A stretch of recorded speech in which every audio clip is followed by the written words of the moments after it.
Hello दोस्तों, इस video में सामान्य अध्ययन प्रैक्टिस सेट पेपर देखने वाले हैं, तो आप लोग लास्ट तक जरूर बने रहिएगा। चलिए शुरू करते हैं क्वेश्चन नंबर फर्स्ट से। क्वेश्चन नंबर फर्स्ट है कि इतना बराबर 3 है तो x का मान, तो क्या करेंगे, दोनों ओर स्क्वायर करेंगे तो 5 plus third root of x बराबर कितना होगा 9। थर्ड रूट ऑफ x बराबर ये उधर जाएगा 9 - 5 4।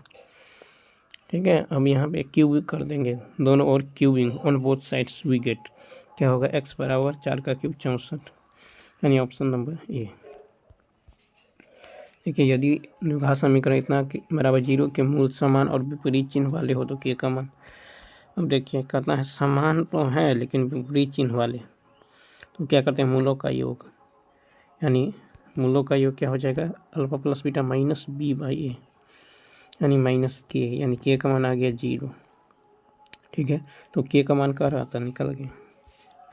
दो उम्मीदवारों के बीच एक चुनाव में 12% मतदाताओं ने मत नहीं किया। विजयी उम्मीदवार ने कुल मतों का 68% प्राप्त कर अपने प्रतिद्वंदी को 2880 मतों से पराजित किया। चुनाव में मतदान करने वाले कुल मतदाताओं की संख्या क्या है, तो मान लीजिए कि कुल मतदाता 100% है।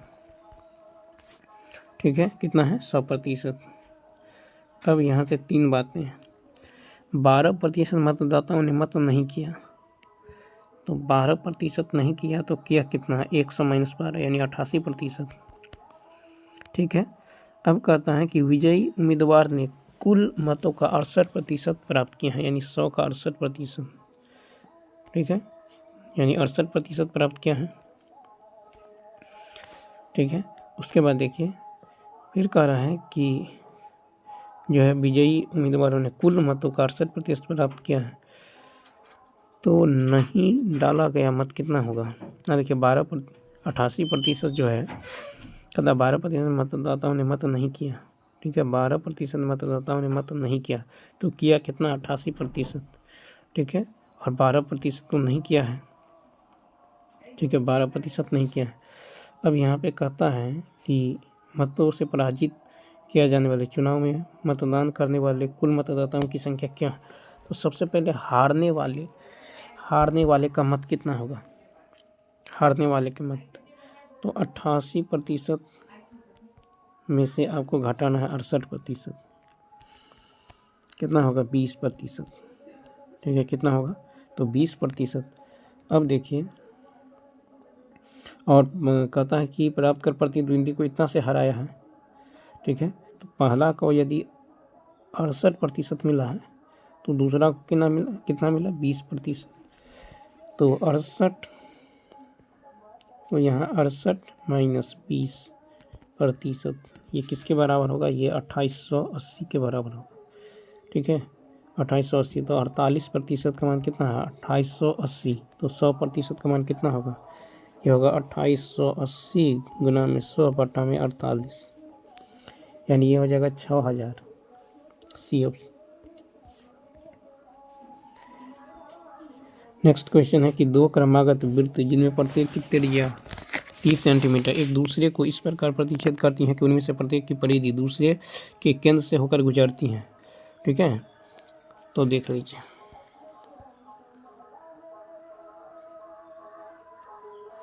दोनों के केंद्र से,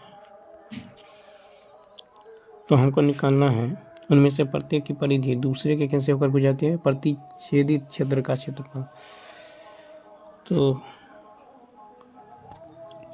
यहाँ से यदि देखें, यहाँ इसका मान लीजिए C1 है सेंटर, इसका C2 सेंटर, इसको इससे मिला दीजिए, इसको इससे मिला दीजिए, क्या होगा ये रेडियस होगा, सॉरी ये रेडियस होगा। ठीक है,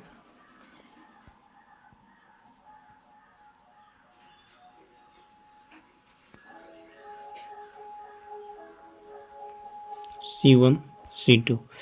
अब देखिए रेडियस की बात करें तो रेडियस कितना है 30 सेंटीमीटर। ठीक है, 30 सेंटीमीटर है। और यदि आप गौर करें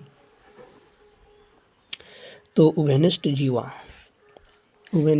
यानी AB का मान, उभयनिष्ठ जीवा AB का मान क्या होगा, तो ये होता है √3 गुणित त्रिज्या, √3 गुणित त्रिज्या।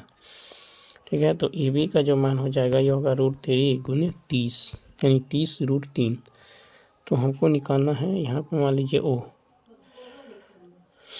ठीक है। तो यहाँ से जो है इसको यदि मिलाते हैं तो इसको बाइसेक्ट कर देगा ए बी को, यानी दो भागों में बांटेगा। तो ए ओ का मान क्या होगा 30√3/2, ये दो भागों में बंट जाता है, यानी 15√3 ए ओ का मान, ठीक है। तो त्रिभुज AC1O जो एक समकोण त्रिभुज है, ठीक है। तो C1O का मान क्या होगा √30 का स्क्वायर, ठीक है। 30 का स्क्वायर अब माइनस ये कितना है 15√3 का स्क्वायर, घटाएंगे ये आ जाएगा कितना √225 यानी 15 सेंटीमीटर, ये आ गया 15 सेंटीमीटर। अब त्रिभुज AC1B, ये AC1B इसमें देखिए AC1B पूरा त्रिभुज में AC1B में देखिएगा तो क्या होगा, इसका क्षेत्रफल का रहा तो हो जाएगा 2 गुने त्रिभुज AC1O का क्षेत्रफल, ठीक है। तो 2 गुने 1/2 गुने आधार 15, आधार ये कितना है आधार गुने ऊंचाई 15 गुने 15√3, ठीक है। यानी हो जाएगा 225√3, 2 से 2 कैंसिल, 225√3, ठीक है। क्षेत्रफल निकल गया। अब देखिए यहाँ पे कोण AC1O, ये कोण AC1O का मान यदि आप देखिएगा इसका, यानी tan थीटा बराबर क्या होगा, सामने का भुजा लंब और नीचे का आधार, तो tan AC1O जो हो जाएगा tan थीटा P/B यानी OA, यानी 15√3 बट्टा में OA बट्टा में ये आधार भी कट के यानी √3, यानी tan 60 का मान, थीटा का मान कितना निकला 60। अब यहाँ से त्रिभुज देखिए कोण AC1B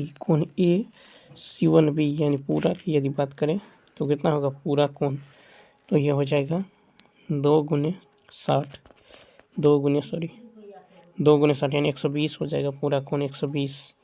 तो छायांकित भाग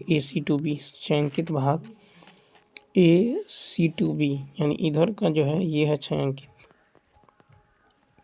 ठीक है। AC2B का जो एरिया हो जाएगा क्या होगा θ/360, क्या हो जाएगा θ/360 गुने πr², ठीक है। θ/360 πr² यानी 30 गुने 30 माइनस में त्रिभुज AC1B का क्षेत्रफल घटाना होगा AC1B, तो कितना निकाले थे 225√3, जैसे ही घटाएंगे ये आ जाएगा 300 पाई माइनस 225√3, ठीक है। तो इसीलिए छायांकित भाग AC1BC2 यानी पूरा जो ये इस तरह से पूरा छायांकित का क्या होगा, तो 2 गुने 300 पाई माइनस 225√3, ठीक है। यानी 600 पाई माइनस 450√3 सेंटीमीटर स्क्वायर, यानी ऑप्शन नंबर क्या होगा बी होगा।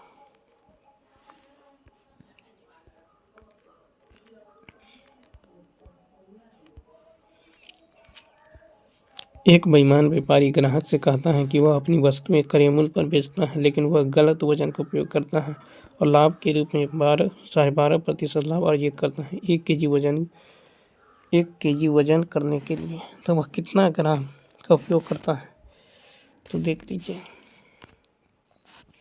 यहाँ पे यदि आप देखिएगा तो लाभ कितना कमा रहा है 12%, तो 1 केजी वजन के स्थान पर उपयोग किए गए वाट क्या होगा, तो 1000, ठीक है, इंटू 100 बट्टा कितना, तो 112.5, ठीक है।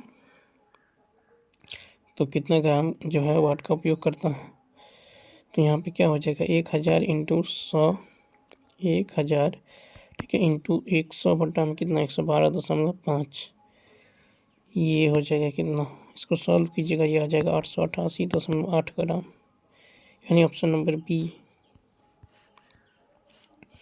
एक वृत्त के त्रिज्यखंड का क्षेत्रफल इतना है तथा इसका केंद्रीय कोण इतना है वृत्त की त्रिज्या। तो देखिए यहाँ पे तो तेजीय खंड का क्षेत्रफल होता है थीटा बट्टा 360 गुने पाई आर स्क्वायर, ये दिया है 308। यानी यहाँ से इसको सॉल्व करेंगे तो आर का मान कितना निकल जाएगा, √784, यानी ये आ जाएगा 28 सेंटीमीटर। यानी ऑप्शन नंबर ए। त्रिभुज ए बी सी, जो बी पर एक समकोण त्रिभुज है, यदि tan ए 5/12 है तो sin A plus sin B plus sin C, तो इस तरह से है। और बी पे 90, यानी ए बी सी। ठीक है, अब देखिए tan ए और कह रहा है बी पर समकोण है, बी पर समकोण है, tan थीटा बराबर क्या होता है p/p, tan थीटा बराबर p/p, यानी बी सी, यानी बी सी कितना है 5 है और ए भी कितना है 12 है, तो ये कितना होगा 13 ट्रिपलेट से। तो sin थीटा p/h, यानी 5/13। sin बी का मान करें तो sin थीटा बराबर होता है p/h, sin थीटा बराबर p/h, यानी ये भी हो जाएगा आपको कितना, यानी sin बी का मान, यानी sin 90 1 हो जाएगा, बी 90 है। और sin सी यानी p/h, यानी 12/13, 12 और 5 कितना होगा 17। ठीक है,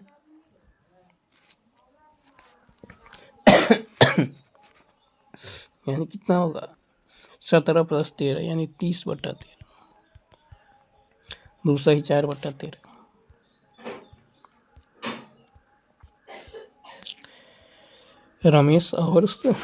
राम और रमेश की वर्तमान आयु का अनुपात इतना है, 7 वर्ष बाद उनकी आयु का अनुपात इतना होगा।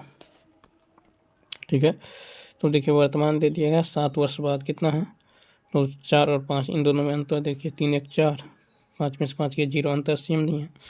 तो सेम करने के लिए इन दोनों में 2 का अंतर है, इसको 2 से गुना, 4 दूनी 8, 5 दूनी 10, यहाँ तो 1 का अंतर है। अब देखिए 8 और 3, इसमें दोनों में 5 5 का अंतर है, यानी 5 यूनिट का मान कितना हो गया 7। ठीक है, तो 5 3 8, 3 2 4 दूनी 8, 5 दूनी 10, 5 5 का अंतर है। 7 वर्ष बाद उनकी आयु इतना है, यानी तो आप ऐसा कीजिए,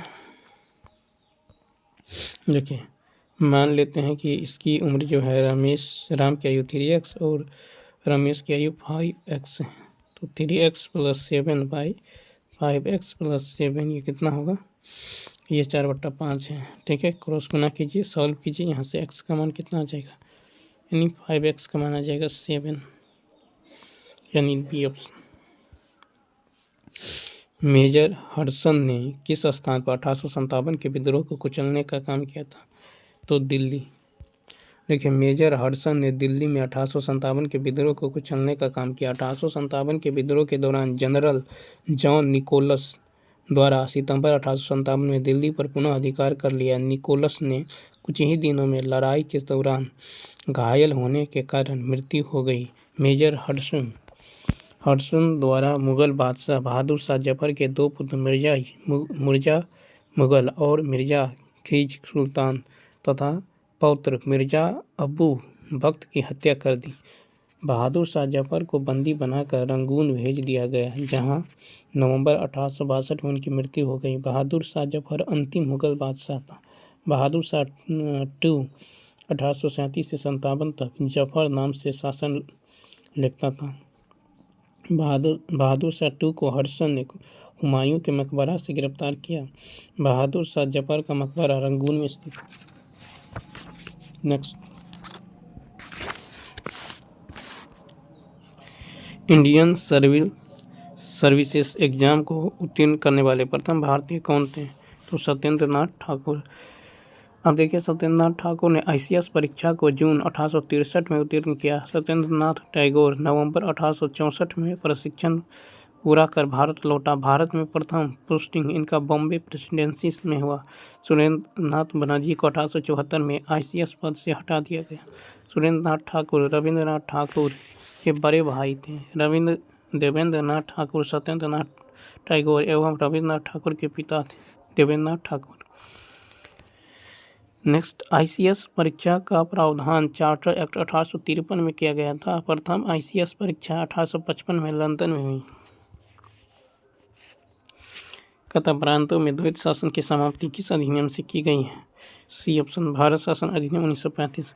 तो भारत शासन अधिनियम 1935 से प्रांतों में द्वैत शासन की समाप्ति की गई है। भारत शासन अधिनियम 1919 से प्रांतों में द्वैत शासन व्यवस्था लागू किया गया है। भारत शासन अधिनियम 1935 से प्रांतों में द्वैत शासन व्यवस्था को समाप्त कर प्रांतों में जो है स्वायत्त शासन व्यवस्था शुरू किया गया है। भारत शासन अधिनियम 1935 से केंद्र स्तर पर द्वैत शासन व्यवस्था शुरू किया गया है।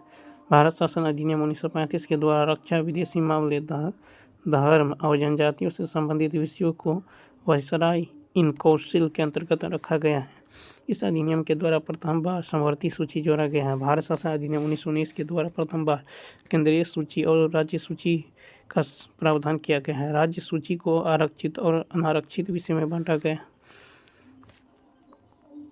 फिर आरक्षित विषयों पर राज्य के गवर्नर इन काउंसिल को कानून बनाने का अधिकार। नेक्स्ट है कि भारत में सहायक संधि की शुरुआत किस गवर्नर जनरल के समय हुई थी?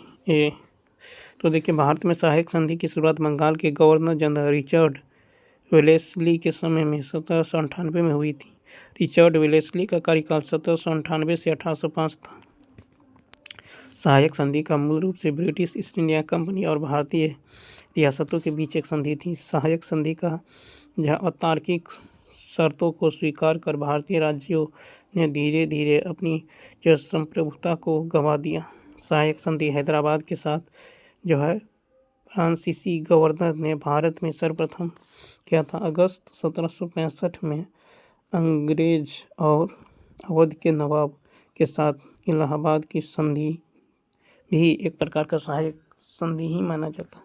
सहायक संधि वास्तविक रूप से व्यवहार में लॉर्ड वेलेस्ली द्वारा लाया गया। लॉर्ड वेलेस्ली ने सहायक संधि 1798 में हैदराबाद के निजाम के साथ शुरू किया। भारत में सहायक संधियों में सबसे महत्वपूर्ण 31 दिसंबर 1802 ईस्वी में बसीन की सहायक संधि जो अंग्रेजों ने अंतिम पेशवा बाजीराव टू के साथ किया था।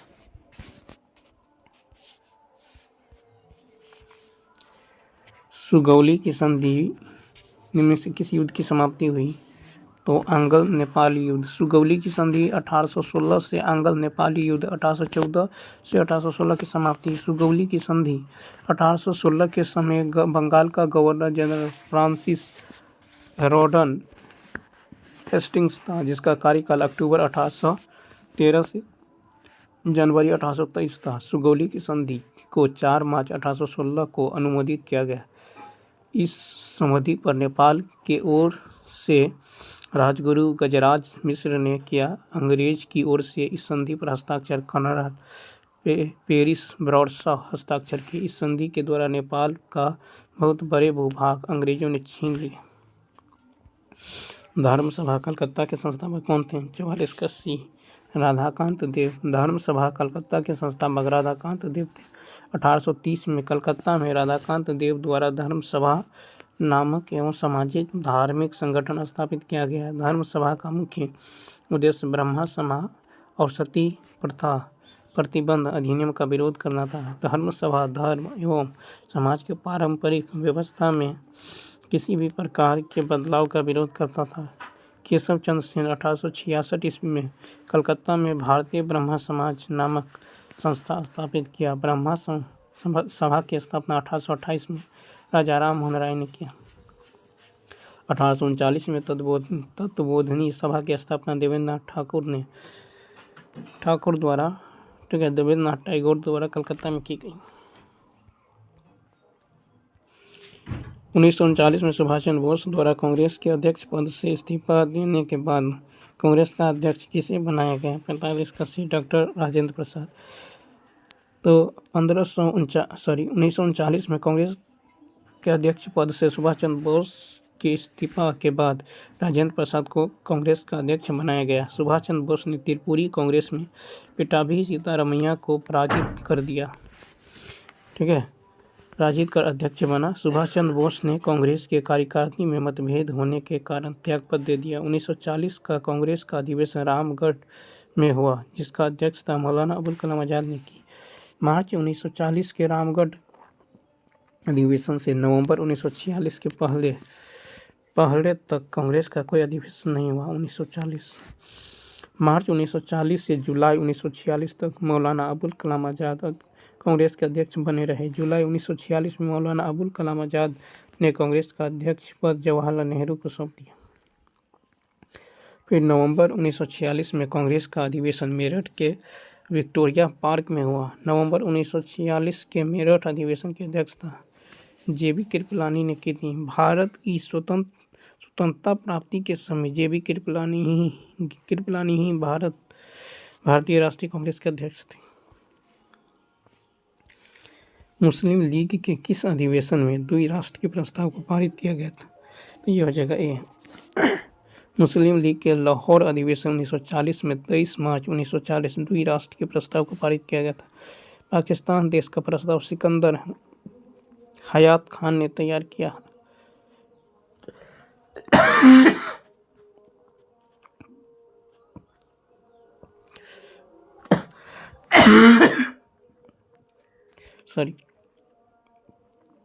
मुस्लिम लीग के लाहौर अधिवेशन 1940 में 23 मार्च 1940 को द्विराष्ट्र के प्रस्ताव को पारित किया। पाकिस्तान देश का प्रस्ताव सिकंदर हयात खान ने तैयार किया और प्रस्तुत फजलुल हक ने किया।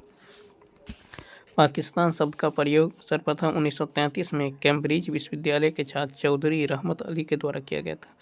23 मार्च को पाकिस्तान दिवस मनाया जाता है।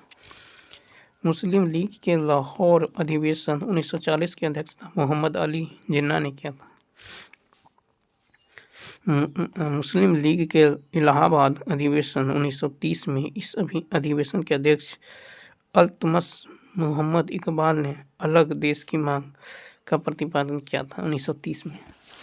नेक्स्ट क्वेश्चन, सूर्य से संबंधित सबसे बाहरी परत कौन है? तो ये है कोरोना। सूर्य से संबंधित सबसे बाहरी परत कोरोना है। सूर्य से संबंधित परतों को मुख्य रूप से दो भागों, आंतरिक भाग एवं बाहरी भाग में बांटा गया। सूर्य का आंतरिक भाग 3 परतों, कोर, विकिरित क्षेत्र, ठीक है, तथा संवहन क्षेत्र में बांटा गया है। सूर्य का बाहरी भाग 4 परतों यानी फोटोस्फीयर, क्रोमोस्फीयर और संक्रमण क्षेत्र तथा कोरोना में बांटा गया है।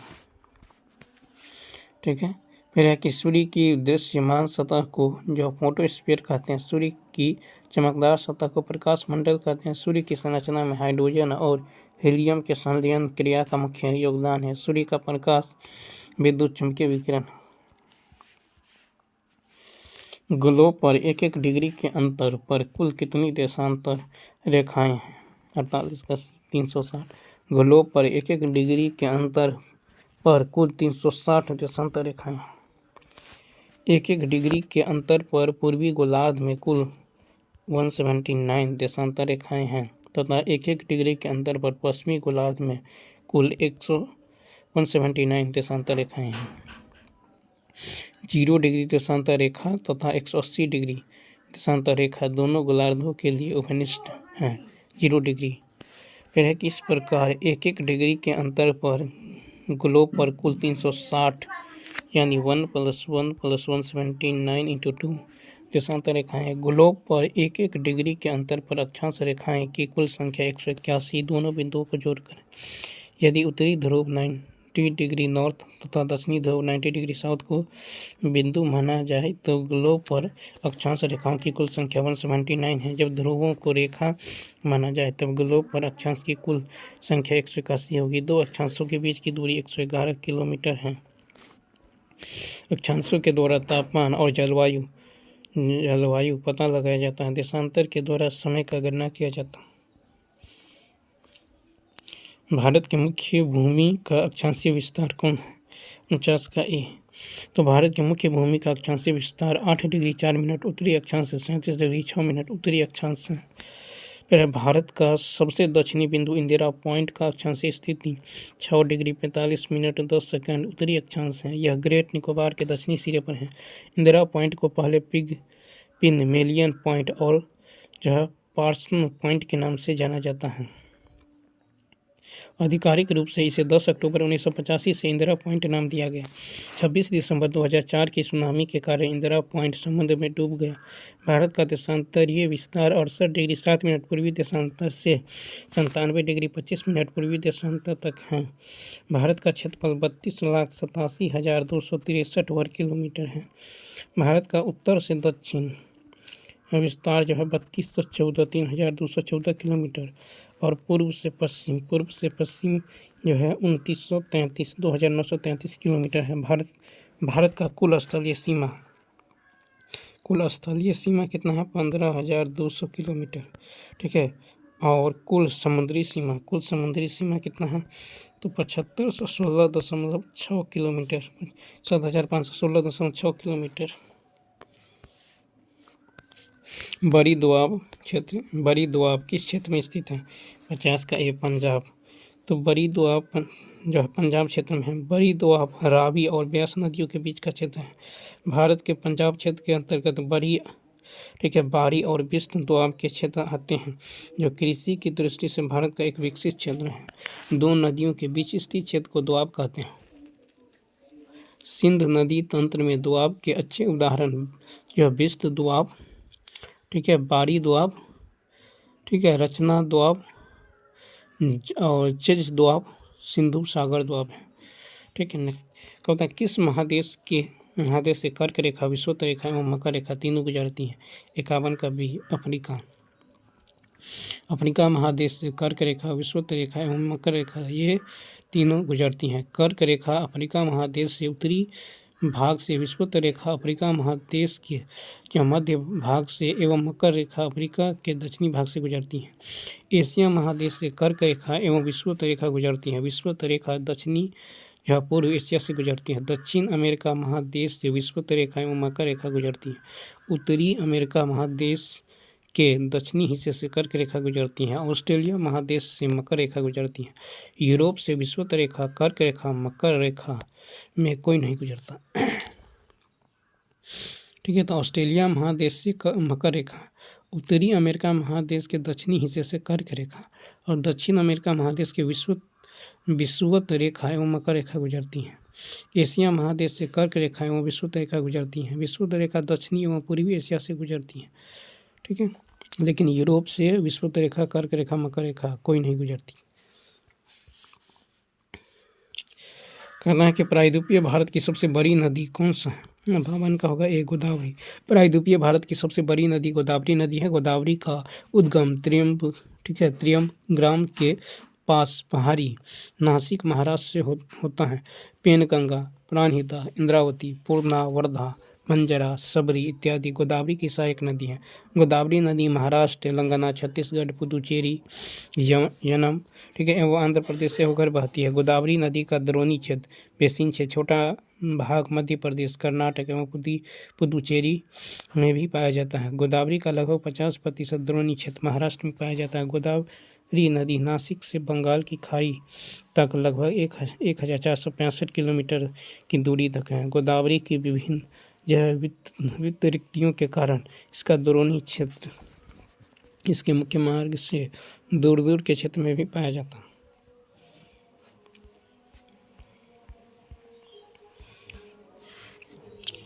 बिहार की सर्वोच्च चोटी बिहार के किस भाग में अवस्थित है? 53 का ए उत्तर पश्चिम। तो बिहार की सर्वोच्च चोटी बिहार के उत्तर पश्चिम भाग में अवस्थित है। बिहार की सर्वोच्च चोटी सोमेश्वर फोर्ट है। सोमेश्वर फोर्ट की ऊंचाई लगभग 874 मीटर है, ठीक है। और सोमेश्वर श्रेणी बिहार के पश्चिम चंपारण में स्थित है।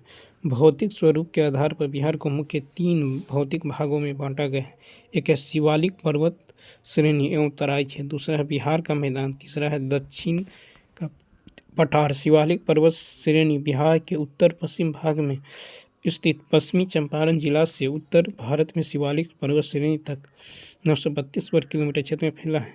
इसके 3 जो उपभाग है, राम, नगरदून, सोमेश्वर श्रेणी और हारटा घाटी।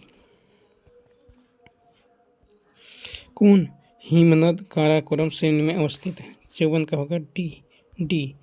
तो देखिए तीनों हिमनद, सियाचिन, हिस्पर एवं बाल्टोरो काराकोरम श्रेणी में अवस्थित है। काराकोरम श्रेणी ट्रांस हिमालय की एक श्रेणी है। ट्रांस हिमालय के अंतर्गत काराकोरम, लद्दाख, जास्कर, कैलाश आदि पर्वत श्रेणी आती है। ट्रांस हिमालय की काराकोरम श्रेणी पश्चिम में पामीर पठार एवं पूर्व में कैलाश पर्वत श्रेणी तक फैली हुई है। काराकोरम श्रेणी में सियाचिन, बाल्टोरो, ठीक है, बियाफो एवं हिस्पर ग्लेशियर अवस्थित हैं। सियाचिन ग्लेशियर और बायोफो ग्लेशियर जो दुनिया के सबसे बड़े ग्लेशियर में से एक है। बायोफो ग्लेशियर पीओके में स्थित है। सियाचिन ग्लेशियर समुद्र तल 18,000 फीट से अधिक ऊंचाई पर है। सियाचिन विश्व की सबसे ऊंचाई पर स्थित युद्ध स्थल भी है। विश्व का सबसे बड़ा ग्लेशियर अंटार्कटिका में स्थित लेवोट ग्लेशियर। किस देश ने पहले dragon fire laser direct energy weapon का सफल परीक्षण किया है? ये किया है ब्रिटेन। ब्रिटेन का पहला हाई पावर लेजर वेपन का नाम ड्रैगन फायर रखा गया। यह हथियार जो है एरियल टारगेट को हवा में मार गिराने के लिए बनाया गया। करना U20 विश्व कुश्ती चैंपियनशिप 2024 में किस भारतीय महिला रेसलर ने स्वर्ण पदक जीता? तो यहाँ पे तो देखिए, ज्योति बेरवाल ने महिलाओं की 76 kg स्पर्धा में स्वर्ण पदक जीता। ठीक है, तो U20 विश्व कुश्ती चैंपियनशिप 2024 में भारतीय महिला रेसलर ज्योति बेरवाल ने स्वर्ण पदक जीता है। स्पेन के जो है पोर्टे वेद्रा में आयोजित अंडर-20 विश्व कुश्ती चैंपियनशिप में भारतीय महिला टीम ने 1 स्वर्ण, 1 रजत और 3 कांस्य पदक जीता। मलयालम भाषा के प्रसिद्ध कवि प्रभा वर्मा को उनकी किस काव्य कृति के लिए प्रतिष्ठित 33वें सरस्वती सम्मान 2023 से सम्मानित किया गया? तो रौद्र सात्विकम। ठीक है, तो देखिए यहाँ पे उसकी कृति रौद्र सात्विकम के लिए 33वें सरस्वती सम्मान 2023 से सम्मानित किया गया। पहला सरस्वती सम्मान 1991 में हरिवंश राय बच्चन को सम्मानित किया गया। तो पहला सरस्वती सम्मान हरिवंश राय बच्चन। 33वां व्यास सम्मान उत्तर प्रदेश मुरादाबाद की प्रसिद्ध हिंदी लेखिका पुष्पा भारती को उनकी कृति यादें और यादें के लिए दिसंबर 2023 में दिया गया। फिर है कि चन्नी कन्नन द्वारा तमिल से अनुवादित पेरुमल मुरुगन की पुस्तक फायर बर्ड JCB साहित्य पुरस्कार 2023 से सम्मानित किया गया। बिरला फाउंडेशन ने सूर्यबाला को कौन से देश के वासी वेनुका की डायरी के लिए 34वां व्यास सम्मान 2024 में प्रदान किया गया। साहित्य अकादमी पुरस्कार 2024 से हिंदी में गगन गिल, मैथिली महेंद्र मलंगिया और अंग्रेजी में स्टीन कीरे को दिया गया। बिहार विधानसभा ने बिहार लोक परीक्षा अनुचित साधन निवारण विधेयक 2024 पारित किया। इसके तहत पेपर लीक करने के दोषी को अधिकतम कितनी सजा का प्रावधान है? 10 साल कैद और 1 करोड़ जुर्माना। ठीक है, तो संसदीय कार्य मंत्री विजय कुमार चौधरी द्वारा बिहार सार्वजनिक परीक्षा विधेयक 2024 पेश किया गया है। नए कानून के तहत परीक्षा के पेपर लीक करने के दोषी पाए जाने वाले व्यक्ति को 10 साल तक की जेल और 1 करोड़ तक का जुर्माना होगा। यह कानून व्यापक है जो छात्र और शिक्षक अन्य लोगों को सभी संबंधों पक्ष पर लागू होता है। अग्नि 4 मध्यम दूरी बैलिस्टिक मिसाइल की मारक क्षमता यह हो जाएगा 4000 किलोमीटर। अग्नि 4 मध्यम दूरी बैलिस्टिक मिसाइल की मारक क्षमता 4000 किलोमीटर। 6 दिसंबर 2024 को ओडिशा के चांदीपुर में एकीकृत परीक्षण रेंज से सफल परीक्षण ने इसकी क्षमता और परिचालन मानदंडों की पुष्टि की। ठीक है, केंद्रीय मंत्री श्री गिरिराज सिंह द्वारा शुरू की गई भारत की पहली फैशन पूर्वानुमान पहल का नाम क्या है? तो ये है विजियो नेक्स्ट। क्या है? तो पहल जो है पूर्वानुमान पहल है। ठीक है, उसका नाम है विजियो नेक्स्ट। ठीक है, विजियो नेक्स्ट भारत की पहली फैशन पूर्वानुमान पहल है जिसे केंद्रीय मंत्री गिरिराज सिंह ने 2024 में लॉन्च किया। ठीक है,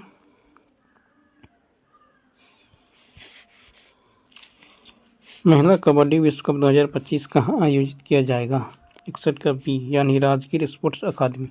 महिला कबड्डी विश्व कप 2025 राजगीर स्पोर्ट्स अकादमी में आयोजित किया जाएगा। यह प्रतियोगिता 7 से 12 मार्च 2025 के बीच राजगीर खेल परिषद के इंडोर स्टेडियम में होगा। महिला विश्व कप महिला चैंपियनशिप के लिए एक अंतर्राष्ट्रीय प्रतियोगिता है जिसका आयोजन इंटरनेशनल एथलीट द्वारा किया जाता है। पहली महिला जो है कबड्डी विश्व कप 2012 पाटलिपुत्र स्पोर्ट्स जो है कम्प्लेक्स पटना बिहार में आयोजित किया गया। ठीक है, उसके बाद देखिए तो पहली महिला कबड्डी विश्व कप 2012 में पाटलिपुत्र स्पोर्ट्स में भारतीय महिला हॉकी टीम ने बिहार के राजगीर हॉकी स्टेडियम आयोजित महिला एशियन चैंपियनशिप ट्रॉफी 2024 का खिताब जो है चीन को हराकर जीता है। महिला एशियाई चैंपियनशिप ट्रॉफी 2024 का शुभांकर जो है गुड़िया नामक घरेलू गौरैया चिड़िया को बनाया गया।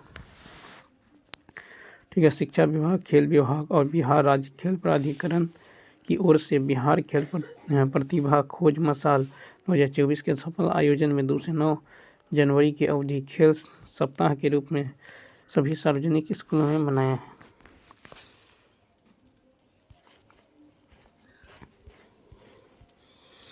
कहते हैं कि बच्चों के लिए दुनिया का पहला मलेरिया वैक्सीन कार्यक्रम किसने प्रारंभ किया है? 62 का कभी कैमरून। ठीक है, तो मलेरिया की पहली वैक्सीन का नाम मस्की रिक्स है। भारत में मलेरिया के इलाज के लिए जो हाइड्रोक्सी क्लोरोक्विन का उपयोग किया है। मलेरिया के लिए आमतौर पर इस्तेमाल की जाने वाली द्रव जो है क्विनिन सिनकोना की छाल से प्राप्त होता है। मलेरिया रोग प्रोटोजोआ के कारण होता है। विश्व मलेरिया दिवस 25 अप्रैल को मनाया जाता है। कहता है कौन सा जो है दर्दनाशक है? D option. तो एस्पिरिन और नोवालजीन दर्दनाशक दवा है। एस्पिरिन जो है एनाल्जेसिक एवं एंटीपायरेटिक दोनों है। एस्पिरिन जो है एसिटाइल सैलिसिलिक अम्ल है। ठीक है, पेनिसिलिन जो है क्लोरोमाइसिटिन प्रमुख एंटीबायोटिक है। नींद तथा घबराहट के लिए नशीले पदार्थ का उपयोग किया जाता है। नेक्स्ट क्वेश्चन, मनुष्य के यकृत में ग्लाइकोजेनोलिसिस की उत्तेजित करने के लिए तनावपूर्ण स्थितियों में कौन सा हार्मोन पैदा होता है? तो ये होता है एड्रेनलिन। एड्रेनलिन ग्लैंड से एड्रेनलिन हार्मोन प्राप्त होता है। यह ग्रंथि सामान्यतः एक जोड़ी में वृक्क के ऊपर स्थित होता है। इसे 4S या 3P ग्रंथि भी कहते हैं। इंसुलिन हार्मोन अग्नाशय के बीटा सेल से स्रावित होता है। यह रक्त शर्करा की मात्रा को नियंत्रित करता है। मानव शरीर में निम्नलिखित में से किसका उत्पादन नहीं करना? B option, vitamin. तो यहाँ पे देखिए विटामिन मनुष्य के शरीर के जैविक क्रिया के समन्वय के लिए आवश्यक है। विटामिन जैव उत्प्रेरक की भांति कार्य करता है। विटामिन के लिए मनुष्य बाह्य पादप एवं जंतु से प्राप्त खाद्य पदार्थों के स्रोतों पर निर्भर करता है। विटामिन मुख्य रूप से 2 प्रकार के होते हैं, वसा में घुलनशील ADE के, जल में घुलनशील BC। कहता है mRNA पद का विस्तारित रूप क्या है जो महामारी की शुरुआत से ही व्यापक रूप में चर्चा में रहा है? तो यह है मैसेंजर राइबोन्यूक्लिक एसिड। ठीक है, क्या है? Messenger ribonucleic acid. महामारी के समय mRNA के उपयोग द्वारा रोग की पहचान के लिए RT-PCR का उपयोग किया गया। PCR तकनीक में RNA के लंबे श्रृंखला बनाए गए हैं। RNA राइबोन्यूक्लिक एसिड है। RNA प्रोटीन संश्लेषण में उपयोगी होते हैं। RNA में प्यूरिन, एडेनिन एवं ग्वानिन तथा पायरिमिडीन के रूप में साइटोसिन एवं यूरेसिल पाए जाते हैं। RNA मुख्य रूप से 3 प्रकार के होते हैं, mRNA, RNA और DNA। ठीक है, mRNA रेखिक संरचना होते हैं। tRNA तो तिपतिया घास का आकार का होता है और RNA गोलाकार एक अट्टिल संरचना है। नेक्स्ट देखिए, कहता कि एक गोलीय दर्पण के ध्रुव और वक्ता केंद्र के बीच की दूरी उसकी फोकस दूरी f के पदों में व्यक्त किया जाता है। 67 का C। तो एक गोलीय दर्पण के ध्रुव P और वक्ता केंद्र के बीच की दूरी इसकी फोकस दूरी f के पदों में 2f के बराबर होता है। वक्ता तो यह r बराबर होता है 2 गुने फोकस दूरी। अवतल दर्पण की फोकस दूरी उत्तल दर्पण की फोकस दूरी, देखिए अवतल दर्पण की फोकस दूरी ऋणात्मक और उत्तल दर्पण की फोकस दूरी जो है धनात्मक। दर्पण सूत्र 1/v जो 1/u बराबर क्या होता है 1/f। अवतल दर्पण का गुण वो देखिए वास्तविक प्रतिबिंब कब होगा, जब वस्तु, देखिए वस्तु अवतल दर्पण में वास्तविक प्रतिबिंब वस्तु से बड़ा या छोटा या बराबर हो सकता है, और उत्तल दर्पण में ऐसा नहीं होगा। आभासी प्रतिबिंब तो अवतल दर्पण में वस्तु से बड़ा होता है और उत्तल दर्पण में वस्तु से छोटा बनता है। फोकस दूरी अवतल दर्पण में ऋणात्मक और उत्तल दर्पण में धनात्मक। परिपथ में 4 ओम के टर्मिनलों के बीच विभव पता कीजिए। तो यहाँ पे यदि आप देखेंगे तो कुल प्रतिरोध क्या होगा R1 + R2 यानी 4 + 6 कितना होगा 10 ओम। और सेल का विद्युत वाहक बल EMF कितना है 5 वोल्ट। तो 4 ओम वाले प्रतिरोध में विभव क्या होगा, तो दिया गया प्रतिरोध गुने विद्युत वाहक बल बटा में कुल प्रतिरोध यानी 2 वोल्ट, कितना हो जाएगा 2 वोल्ट। ठीक है, तो यहाँ पे कह रहा है कि 4 ओम प्रतिरोध के टर्मिनलों के बीच विभव ज्ञात कीजिए, तो ई ऑप्शन हो जाएगा। नेक्स्ट क्वेश्चन है कि कौन सा एल्युमिनियम का अयस्क है, तो डी ऑप्शन। तो एल्युमिनियम का अयस्क जो बॉक्साइट एवं कोरंडम है, बॉक्साइट का सूत्र होता है Al2O3, ठीक है, इंटू 2S2। एल्युमिनियम परमाणु संख्या 13, यह 13वें वर्ग का तत्व है, यह तृतीय आवर्त का तत्व है। एल्युमिनियम के अयस्क हैं क्रायोलाइट, कोरंडम Al2O3 और डायस्पोर। लोहा के अयस्क haematite Fe2O3, magnetite Fe3O4, siderite FeCO3, iron pyrite FeS2। कहता है किसी संक्रमण धातु की अधिकतम ऑक्सीकरण अवस्था होती है A +8।